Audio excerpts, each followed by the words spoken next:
पुण्यात गणेश जयंती झाली। सध्या महाराष्ट्रात या सणाची लोकप्रियता दिवसेंदिवस वाढत चालली आहे आणि म्हणूनच तर बहुतेक गणेश मंडळांमध्ये गणपती बसवले जातात। असो, तुम्हाला हे सगळं सांगण्याचं कारण म्हणजे आत्ताचा आपला अपडेट। येत्या 19 फेब्रुवारीला विघ्नहर्ता महागणपती हा सिनेमा रिलीज होतोय। कोकणातल्या प्रसिद्ध देवस्थानावर हा सिनेमा आधारित आहे।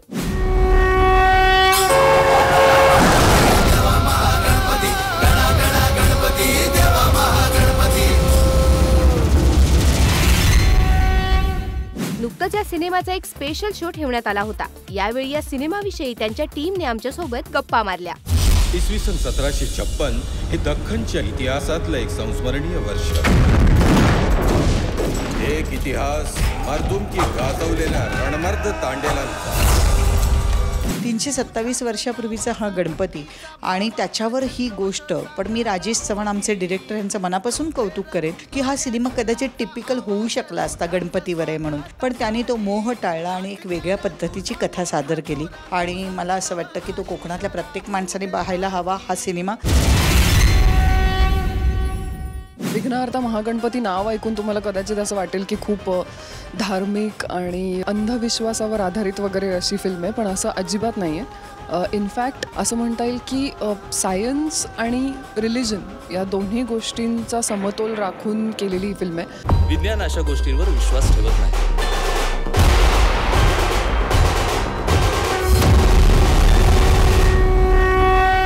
या गणपतीचं वैशिष्ट्य असं आहे की हा गणपती ते घरातीलच पुरुष बनवतात। पहिले 2 दिवस याला कलर नसतो, सफेद कलर असतो। पहिल्या दिवशी उंदीर पण नसतो।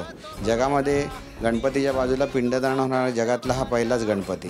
तसंच 21 दिवसात वेगवेगळ्या 3 रूपात दिसणारा पण जगातला हा पहिलाच गणपती आहे आणि म्हणूनच लिम्का बुक ऑफ इंडियाने याला मान्यता दिली की भारतातला किंवा जगातला हा असा प्रकारचा पहिलाच गणपती आहे। विघ्नहर्ता महागणपती माझ्या मते एक अनोखी पर्वणी आहे। महाराष्ट्रातल्या रसिकांनी नक्कीच या सिनेमाला आवर्जून यावं। आपल्याला सिनेमा निश्चित आवडेल अशी आम्ही पूर्ण ग्वाही देतो, खात्री देतो। महाराष्ट्राचा आराध्य दैवत असणाऱ्या गणपती बाप्पांवरचा हा सिनेमा नक्कीच यशस्वी होणार यात शंकाच नाही। 5 फेब्रुवारीला पोलीस लाईन हा सिनेमा आपल्या भेटीला आला। पोलिसांची एक पूर्णतः वेगळी बाजू दाखवणाऱ्या या सिनेमाला लोकांचा रिस्पॉन्सही खूपच चांगला मिळतोय।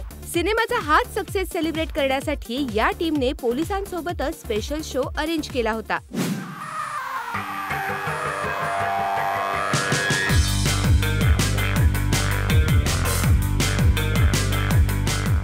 खूप छान त्यांचा रिस्पॉन्स होता। म्हणजे ते ज्यावेळी इंटरवल झाल्यानंतर एवढे इमोशनल होते ती लोक, कारण का खरंच खालची एवढे आपले कॉन्स्टेबल लोक आहेत ते कसे जगत आहेत ते आतापर्यंत कुठच्याच फिल्ममध्ये आले नाही। पोलीस लाईन फिल्म बघताना तुम्हाला नक्कीच जाणवेल की असा पोलीस अजूनपर्यंत कधीच बघितला नाही। सदरक्षणाय खलनिग्रहणाय हे यांचं ब्रीदवाक्य आणि यासाठी ते जगतात आणि मरतातही।